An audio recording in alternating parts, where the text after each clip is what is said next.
ഇല്ല, അവളങ്ങനെ കോളേജിൽ കൊണ്ടുപോകാറില്ല. വീട്ടിൽ വെച്ചിട്ട് മൊബൈൽ കൊണ്ടുപോകുള്ളൂ. അപ്പോൾ ഇവളിൽ വേറെയും മൊബൈൽ ഇവളെ കയ്യിലുണ്ടെന്നും ഇവൾ വേറെ പലരുമായിട്ട് ഈ കോളേജിനെ കുറിച്ച് അനാവശ്യങ്ങൾ ആ മൊബൈൽ വഴി വേറെ പലരായിട്ടും ബന്ധപ്പെടുന്നുണ്ട് എന്നൊക്കെ ഇങ്ങനെ പറഞ്ഞാണ് അവർ ഇവളെ ഭീഷണിപ്പെടുത്തുകയും ചെയ്തുകൊണ്ടിരുന്നത്.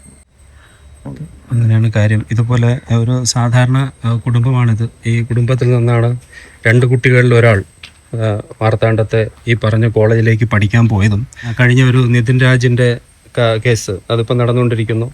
അതുപോലെ മറ്റൊന്ന് വട്ടിയൂർക്കാവിലെ വേറൊരു കുട്ടി. ഇതൊക്കെ കേരളത്തിൽ നിന്ന് പോകുന്ന കുട്ടികളാണ്. കേരളത്തിൽ നിന്ന് പോകുന്ന കുട്ടികളെ എന്തുകൊണ്ടാണ് ബാംഗ്ലൂരിലും മാർത്താണ്ഡത്തുമൊക്കെ ടാർഗറ്റ് ചെയ്യുന്നതെന്ന് നമുക്ക് മനസ്സിലാവുന്നില്ല. അത് ആവർത്തിക്കപ്പെടുകയാണ് എപ്പോഴും. വലിയ സ്വപ്നങ്ങളുമായി നെയ്യാറ്റിൻകരയിൽ നിന്ന് ആ കുട്ടി മാർത്താണ്ഡത്തിലെ കോളേജിലേക്ക് പഠിക്കാൻ പോയി. പിന്നെ സംഭവിച്ചത് ഇങ്ങനെയൊക്കെ. അപ്പോൾ എന്താ ഇന്നലെ ഈ വീട്ടുകാർ അറിയുന്നത് എങ്ങനെയാ? ഇന്നലെ വെള്ളിയാഴ്ച ഒരു 3-4 മണിയാകുമ്പോൾ അനിയൻ കണ്ടക്ടറാണ്.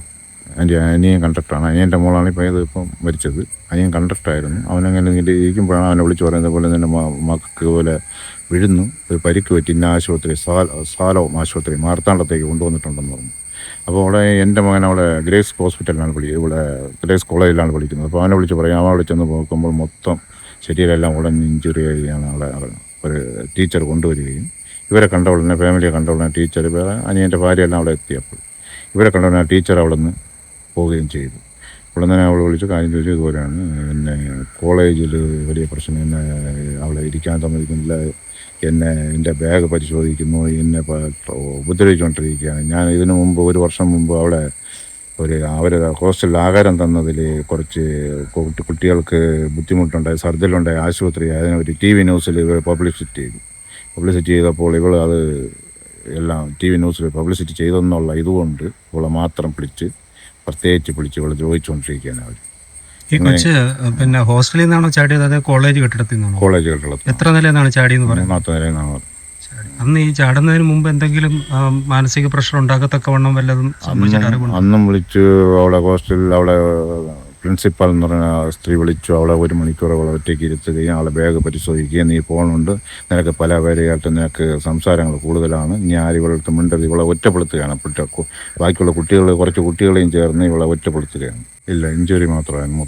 ശരീരം മൊത്തം ഇഞ്ചുറി ആയിരുന്നു. ചെറിയ രീതിയിൽ അബോധാവസ്ഥയെന്ന് പറയാനൊക്കില്ല, എങ്കിലും ചെറിയ രീതിയിൽ സംസാരിക്കുമായിരുന്നു. അവിടെ നിന്ന് ഉടൻ തന്നെ പോലീസ് വരികയും അതിൻ്റെ മൊഴിയെടുക്കുകയും ചെയ്തു. എടുത്തതിന് ശേഷമാണ് പിന്നെ അവിടെ നിന്ന് ഇഞ്ചുറി അല്പം സീരിയസ് ആവുകയും പിന്നെ അവിടെ നേരെ കേരളത്തേക്ക് ഇവിടെ നിംസ് ഹോസ്പിറ്റലിൽ കൊണ്ടുപോയി നെയ്യാറ്റിൻകര ശനിയാഴ്ച. അവിടെ വച്ച് പിന്നെയും ക്രിട്ടിക്കൽ കൊണ്ടുവന്നത് ആരാണ്? അവിടുത്തെ സാലോം ഹോസ്പിറ്റലിൽ നിന്ന് ആംബുലൻസിലാണ് കൊണ്ടുവന്നത്. അപ്പം നമ്മുടെ റിലേറ്റീവ്സ് അവിടെ എത്തുന്നത് വരെ അവർ ഈ കൊച്ചിനെ ഹോസ്പിറ്റലിലേക്ക് കൊണ്ടുപോയില്ല? അവരുടെ അവിടെ കരിങ്കലുള്ള ഒരു ഹോസ്പിറ്റലിൽ നിന്ന് ചെറിയ ട്രീറ്റ്മെൻറ്റ് ചെയ്താണ്. അവിടെ നിന്ന് ഫസ്റ്റ് എയ്ഡ് ചെയ്താണ് അവരിവിടെ സാലോം ഹോസ്പിറ്റൽ. 3ാമത്തെ നിലയിൽ വീഴുമ്പോൾ നല്ല ഇഞ്ചുറി ആയിരുന്നു.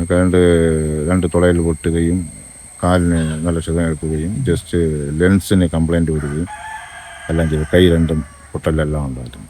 ഈ ഒരു കോളേജിൽ ഇങ്ങനെ ഒറ്റപ്പെടുത്തുന്നുവെന്നും മറ്റുമുള്ള മാനസിക പ്രശ്നങ്ങളെ കുറിച്ച് വീട്ടിൽ കുട്ടി വിളിച്ച് പറഞ്ഞു. അമ്മാമ്മ ഇപ്പം അവൾ ഈ പ്രശ്നമായതുകൊണ്ട് കരിങ്കല്ലിൽ ഒരു വീട് വാടകയെടുത്ത് അവളെ അമ്മാമ്മയോടും കൂടെയാണ് അവൾ താമസിക്കുന്നത്. അപ്പോൾ അവിടെ വെച്ച് അമ്മാമ്മടുത്ത് ഇങ്ങനെ പറയുകയാണ്, ഇവരെന്നെ ഇങ്ങനെ ഉദ്രവം ചെയ്തുകൊണ്ടിരിക്കുകയാണ്, എന്നെ എല്ലാവരും കൂടി ചേർന്ന് എന്നെ കോളേജിൽ പഠിക്കാൻ വിടുന്നില്ല, ഡെയിലി പ്രശ്നമാണ്. അപ്പോൾ അവർ പറഞ്ഞ് റിപ്പോർട്ട് മോളെ എന്തായാലും 1 വർഷം കൂടെ അല്ലേ ഉള്ളൂ, അഡ്ജസ്റ്റ് ചെയ്ത് പഠിക്കുക എന്ന് പറയും. നഴ്സിംഗിനാണോ പഠിച്ചത്? നഴ്സിംഗാണ്. 4ാമത്തെ വർഷത്തിൽ. ആ കോളേജിൻ്റെ പേരെന്തോ? ബത്തലേഖൻ കോളേജ് കരിങ്കൽ. കൂട്ടുകാരെങ്ങാനും ഇങ്ങനെ ഇതുപോലെ മുൻപും ഉദാഹരണങ്ങൾ ആ കോളേജിനെതിരെ എന്തെങ്കിലും പറഞ്ഞിട്ടുണ്ടോ? അന്ന് ഈ ഒരു സമയം തന്നെ എല്ലാവരും കൂടെ വേറെയും കുട്ടികളുണ്ടായിരുന്നു അങ്ങനെ പറഞ്ഞത്. അപ്പോൾ ആ ഒറ്റപ്പെടുത്തിയ മാനസിക പ്രശ്നവും അന്ന് ഈ ഫോൺ പിടിച്ച് വാങ്ങി വെച്ചു എന്നുള്ളതുമാണ് ഇതിലേക്ക് നയിച്ചതെന്ന് വേണം നമുക്ക് കിട്ടിയ അറിവല്ലേ? അതെ, ഇവളെ പ്രത്യേകിച്ച് ഓഫീസിൽ വിളിച്ച് 2-3 ടീച്ചേഴ്സുമാർ മാറി ഇവളെ പല രീതിയിലുള്ള ചോദ്യങ്ങൾ ചോദിച്ച് ഇവളെ മാനസികമായിട്ട് തകർത്തു. അങ്ങനെയാണ് അവൾ ഇത് ചെയ്യാൻ കാരണം എന്നാണ് തോന്നുന്നത്. അന്ന് ഈ ഭക്ഷണത്തിൽ ഇതുപോലെ മാലിന്യം കിടന്നതും അതുമായിട്ട് ബന്ധപ്പെട്ട വാർത്തയിലും ഈ കുട്ടി പ്രതികരിക്കുകയും മുന്നോട്ട് വന്ന് സംസാരിക്കുകയും ചെയ്തു എന്നുള്ള കാരണമാണോ? അതുകൊണ്ട് അന്ന് തൊട്ടാണ് ഇവളെ ഒറ്റപ്പെടുത്തുകയും ഇവളെ ഏത് രീതിയിലൊക്കെ ഉപദ്രവിക്കാം ആ രീതിയിലെല്ലാം ഇവർ ഉപദ്രവിച്ചുകൊണ്ടിരിക്കുന്നത്. നല്ല പഠിക്കുന്ന കുട്ടിയാണത്. അന്ന് തൊട്ടേ ഇവർക്ക് വേറെ പല രീതിയിലും ഇവളെ ഉപദ്രവിച്ചുകൊണ്ടിരിക്കുകയായിരുന്നു.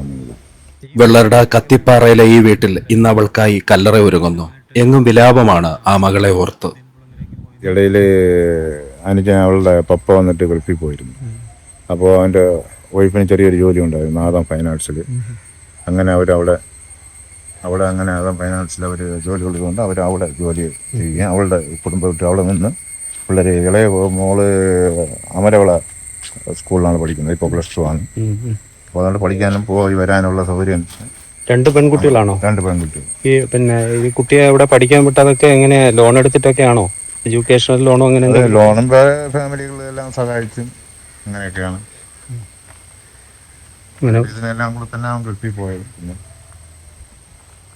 വളരെ കഷ്ടത്തിൽ ഉള്ള ഒരു കുടുംബമാണ്. അതിലെ കുട്ടികളെ പഠിപ്പിച്ച് നല്ല നിലയിൽ എത്തിക്കാനുള്ള ശ്രമത്തിന്റെ ഭാഗമായിട്ട് ഇങ്ങോട്ടൊക്കെ വിടുന്നത് വിട്ടാണ്. അങ്ങനെയുള്ള പഠിച്ചു വന്ന് കുടുംബത്തിനൊരു തൂണവും ഒന്ന് പ്രതീക്ഷിച്ചു. പക്ഷേ അവരുടെ ഇതുകൊണ്ട് ആ കോളേജിൻ്റെ വിളിപ്പുകൾ കൊണ്ടാണ് ഈ അവസ്ഥയിലായത്. ഇല്ല, അവളങ്ങനെ കോളേജിൽ കൊണ്ടുപോകാറില്ല. വീട്ടിൽ വെച്ചിട്ട് മൊബൈൽ കൊണ്ടുപോകുള്ളൂ. അപ്പോൾ ഇവളിൽ വേറെയും മൊബൈൽ ഇവളെ കയ്യിലുണ്ടെന്നും ഇവൾ വേറെ പലരുമായിട്ട് ഈ കോളേജിനെ കുറിച്ച് അനാവശ്യങ്ങൾ ആ മൊബൈൽ വഴി വേറെ പലരായിട്ടും ബന്ധപ്പെടുന്നുണ്ട് എന്നൊക്കെ ഇങ്ങനെ പറഞ്ഞാണ് അവർ ഇവളെ ഭീഷണിപ്പെടുത്തുകയും ചെയ്തുകൊണ്ടിരുന്നത്. ഈ ഭീഷണിപ്പെടുത്തി എന്ന് പറയുന്നതിന് നമുക്ക് എന്തെങ്കിലും വോയിസോ വീഡിയോയോ കയ്യിലുണ്ടോ?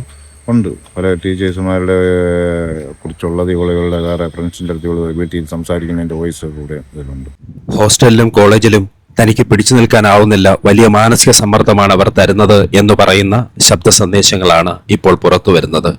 എന്തായാലും ആത്മഹത്യ ഒന്നിനും ഒരു പരിഹാരമല്ല. നാട്ടിലും വീട്ടിലും കോളേജിലും മൊബൈലിനെ ചൊല്ലി തർക്കങ്ങളും ഒടുവിൽ മാനസിക സമ്മർദ്ദത്തിൽ പിടിച്ചു നിൽക്കാനാവാതെ ഇളം തലമുറയും. ഇത് ചുറ്റിലും ഇന്നത്തെ കാഴ്ചയാണ്. കുടുംബത്തിന്റെ ആരോപണങ്ങളിൽ ആ കോളേജ് വരുന്നു. അതിനാധാരമായ ശബ്ദ സന്ദേശങ്ങളും പുറത്തു വരുന്നുണ്ട്. കത്തിപ്പാറയിലെ മുത്തശ്ശന്റെയും മുത്തശ്ശിയുടെയും കല്ലറയ്ക്കരികിൽ അവൾക്ക് അന്ത്യവിശ്രമം ഒരുങ്ങുന്നു. മാർത്താണ്ഡത്തെ ആ കോളേജിലെ 3-ാം നിലയിലെ പാരപ്പറ്റിൽ നിന്ന് ഉപേക്ഷിച്ച ആ ജീവിതം വെറും വെള്ള പുതപ്പിച്ച നിർജീവമായ പ്രതീക്ഷ മാത്രമല്ല, ഒരു കുടുംബത്തിന്റെ ആശ്രയവും അത്താണിയുമാകേണ്ടവളായിരുന്നു. എന്ത് പ്രഷർ തന്നെ ആയാലും നിങ്ങൾ ഓർക്കേണ്ടത്, ഒരു പ്രഷറും നിങ്ങൾക്ക് തരാതെ നിങ്ങൾ പറയുന്നതിനെന്തും കൂടെ നിൽക്കുന്ന നിങ്ങളുടെ വീട്ടിലുള്ളവരെ അല്ലേ? അവരെ മാത്രം ഓർക്കാറുന്നില്ലേ? ഇനി അവരെ നിങ്ങളെ സമ്മർദ്ദത്തിലാക്കിയാലും ജീവിതം മുന്നോട്ട് കൊണ്ടുപോകാൻ, വെല്ലുവിളികളെ സമർത്ഥമായി അതിജീവിക്കാൻ മക്കളെ നമുക്ക് കഴിയണ്ടേ? ഇത് ആരോ പറഞ്ഞ പോലെ ഒരു വിഡ്ഢി പറഞ്ഞ കടങ്കഥയാണ് ജീവിതം. അതിൽ വില്ലനും നായകനും ഒക്കെ പലരും മാറി മാറി നമ്മുടെ അടുത്തേക്ക് വരും. പക്ഷേ ഒന്നുണ്ട്, നമ്മൾ അതിനെയൊക്കെയും അതിജീവിക്കണം. നമ്മുടെ നല്ല സ്വപ്നങ്ങൾക്ക് കാവലാവാൻ നമുക്കേ കഴിയൂ. വളർത്തി ഇത്രയും വരെ എത്തിച്ച മാതാപിതാക്കൾക്ക് ദയവായി കണ്ണീർ സമ്മാനിക്കരുതേ.